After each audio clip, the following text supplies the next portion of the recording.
নমস্কার বন্ধুরা, কেমন আছেন? আশা করি ভালোই আছেন। আমিও ভালো আছি। আমার ছোট্ট মিনি ব্লগে স্বাগতম। School tiffin veg Mughlai. একটা পাত্রে সামান্য জল এবং আটা অ্যাড করে আটাটাকে মাখিয়ে রাখি।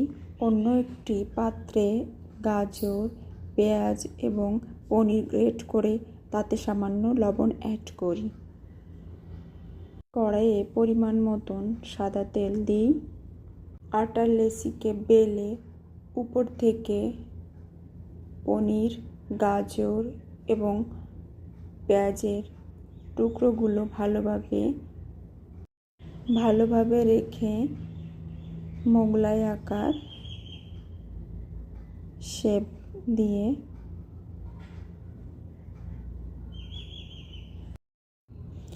কড়াইয়ে দিয়ে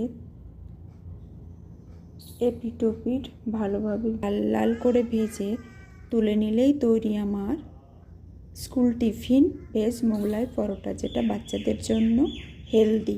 ধন্যবাদ বন্ধুরা।